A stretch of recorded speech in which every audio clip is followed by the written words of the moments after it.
The Energy Information Administration determines the national average price of gasoline by sampling 900 retail gasoline outlets nationwide. Assume that the population standard deviation is 0.110 dollars per gallon. If the sample mean price per gallon is found to be X bar equals 4.113 dollars per gallon, find a 70% confidence interval for the mean price of a gallon of gas and a 99% confidence interval for the mean price gallon of gas. And then let's see what happens to the confidence interval as the confidence level increases. So first, we have to verify either n is greater than or equal to 30 or x normal. And here we have a sample of 900 gasoline outlets, and so that's certainly going to qualify for being greater than or equal to 30. So this tells us we can move to step 2, which is to find E, our error, which is z 0.70 multiplied by standard deviation, which is 0.110 divided by the square root of n 900. So we look up z.70, our critical value, on our z-table. And for z.70, I come up with 1.04. So multiply that by 0.110 or 0.11 divided by the square root of 900. Square root of 900 is 30. So let's run this through on our calculator. And 1.04 multiplied by 0.11 divided by 30. And I'll round this to the nearest 10,000th. I'll go 4 decimal places, is 0.0038. Last but not least, step 3, our confidence interval, X bar, for the mean price gallon of gasoline is X bar plus or minus this E. In other words, that $4.113 plus or minus 0.0038. So if I take 4.113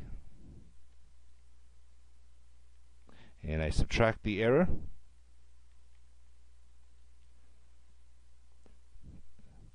I get 4.1092 and 4.113 plus the error is 4.1168. Now in real life we'd probably round this to the nearest cent, and doing so would be somewhere between $4.11 and $4.12, and that would be a 70% confidence interval for the mean price of a gallon of gasoline. Now let's see what happens if we want to be more confident.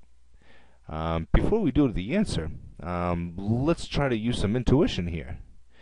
If you want to be more confident that the true mean is going to be in this interval, then that probably means that the interval is going to have to be wider. You're going to have a wider range of gas prices in order to gain confidence that the true population mean price gallon of gasoline falls in that range. So let's see if this is true. So we already know n is greater than 30. Let's just move on to our second step here, which is to find E, which is z.99 this time, multiplied by 0.110 divided by square root 900. z.99 on our z-table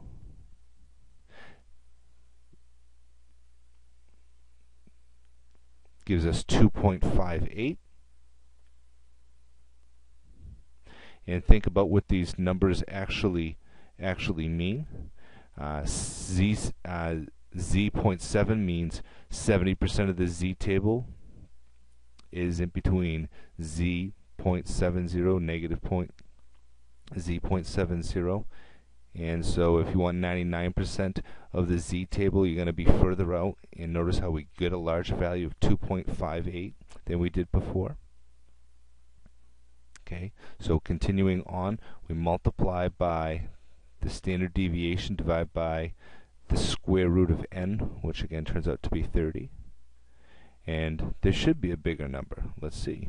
So moving to our calculator, 2.58 multiplied by 0.11 divided by 30. And I come up with 0.0095 approximately. So my confidence interval now, x bar plus or minus e, is equal to 4.113 plus or minus 0.0095.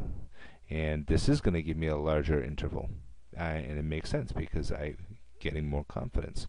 So start off with 4.113 and subtract off the error.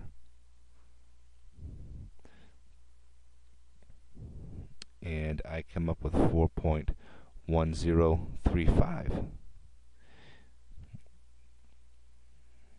And now repeat the same process. 4.113, but this time add the error. And when I do that, I come up with 4.1225. And notice I do get a slightly larger interval, and it should make sense because I am more confident that my mean is going to be on this interval. So the answer for part C is, as confidence increases, my confidence interval gets wider.